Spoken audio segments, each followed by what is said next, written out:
Olá, amigos. Aqui especificamente sobre explicar para vocês, na luz da minha teoria econômica quântica, o santo grau da economia, a curva de Robert Solow, a curva de crescimento de Robert Solow. Eu me chamo Lewis Faria Lamounier Costa, sou PhD em Física pela Unicamp, fiz pós-doutorado em Economia pela FEA USP, e a teoria econômica quântica é o fruto desse pós-doutorado. Teoria econômica quântica é o santo grau da economia, que ela está explicando para o mundo que a economia está mal fundamentada desde a sua premissa maior, a lei da oferta e demanda. Só a título de informação, o ouro nunca foi um metal de estabilidade da moeda. E a teoria econômica quântica mostra como que você estabiliza essa moeda. Portanto, você não usa um metal para estabilizar uma economia. Então, eu gravei um vídeo, está aqui no Instagram não, que está aqui no YouTube, intitulado, digita aqui Leverson Costa que você vai ver esse vídeo aí. Então eu vou trazer para vocês, explicar como que a teoria econômica quântica ela explica corretamente a curva de crescimento de Robert Solow. Essa reta aqui é a curva de depreciação e essa curva aqui é a curva de crescimento econômico de Robert Solow. E aqui esse ponto é o ponto estacionário. Então vamos fazer, pegar só como exemplo, duas economias, a economia japonesa e a economia chinesa. As duas economias respondem a essa curva de Robert Solow. Mas eu só consigo fazer isso por causa da teoria econômica quântica, o santo grau da economia, que ela fala que toda economia tende a uma recessão econômica. Qualquer economia tende a uma recessão econômica. Mas vamos pegar dois exemplos antagônicos que explicam de forma precisa essa teoria do crescimento de Robert Solow. Então a minha teoria econômica quântica que traz à luz da humanidade como que é o crescimento econômico de uma economia. Então veja, toda economia, pega a economia japonesa, que há anos é uma economia desenvolvida, tem uma moeda forte, né? É uma economia rica, uma economia de baixa taxa de juros, né? Porque a teoria econômica quântica prova que a economia não é baseada em taxa de juros, enfim. É como que você olhar para a economia japonesa, toda a população japonesa tem padrão de consumo elevado. É isso mesmo, porque é uma economia rica, ela é uma economia rica. Questão de infraestrutura, um país tem muita infraestrutura, essa coisa toda.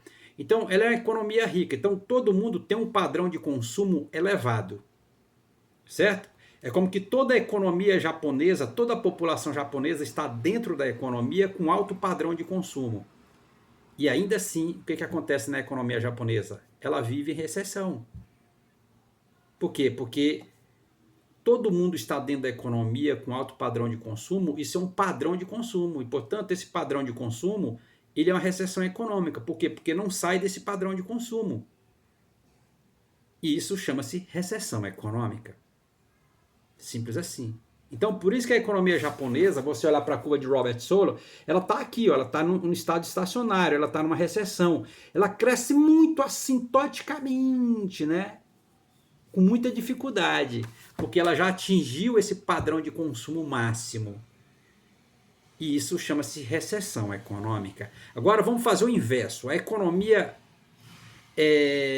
chinesa. Aí você pode pegar o exemplo, a economia também da Índia. Coloca a própria economia brasileira. Mas vamos olhar só para a economia chinesa e aí você fica fácil você entender. Então a economia chinesa é um país de alta população, altíssima população, mas o povo ainda não tem um padrão de consumo elevado. Não é toda a população chinesa que tem alto padrão de consumo, não é. Não é toda a população chinesa que tem alto padrão de consumo, é só uma parte pequena ainda dela, com alto poder de compra. Então isso significa que a economia chinesa ainda vai continuar crescendo. Ela ainda está em fase de crescimento, a economia chinesa. E essa lógica vale para a economia indiana, a própria economia brasileira. Então por isso que a economia chinesa continua crescendo, ela não caiu em recessão. Por quê? Porque é como que todo 1,5 bilhão da população chinesa ela não tem esse alto padrão de consumo. Entendeu? É só uma parte dela, sei lá, 200 milhões, 400 milhões, alguma coisa assim. que tem esse alto padrão de consumo. Então existe uma ociosidade ainda muito grande dentro da economia chinesa, que faz com que a economia chinesa cresça aí, sei lá, 5, 6% ao ano, ou até mais. Porque ela não é toda a população chinesa que tem alto padrão de consumo, que tem alto salário valorizado, né? Então não é uma economia estagnada, ela não é uma economia que está em recessão. Entendeu? Mas ela vai caminhar para isso daí. No futuro, ela vai caminhar para esse ponto estacionário e aí não cresce mais, ela cresce muito assintoticamente.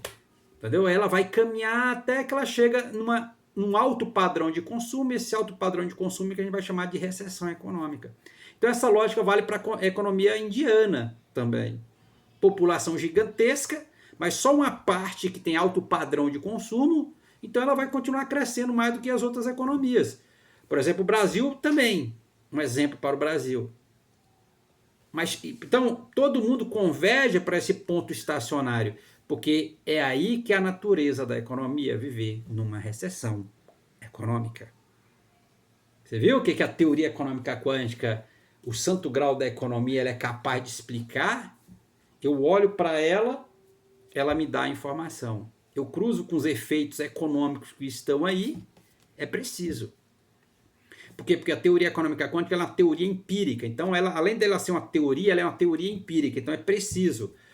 Né? Então, ela fala, economia é uma ciência exata, não é uma ciência metafórica, entendeu, cara?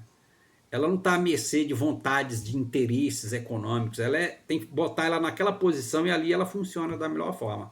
Você viu que explicação poderosa?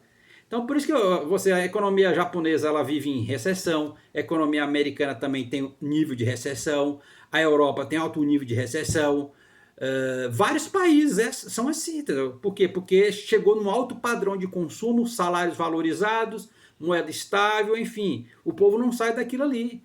Ele não tem necessidade para ir além daquilo lá. Porque essa é a natureza exata da economia. Então, novamente, a China vai continuar crescendo mais do que outros países. A Índia também. O Brasil também vai entrar numa fase de alto crescimento, até chegar numa estagnação econômica. Possivelmente o Brasil ainda chega primeiro numa recessão econômica para valer do que a China e a Índia, por exemplo. Por causa da quantidade de população.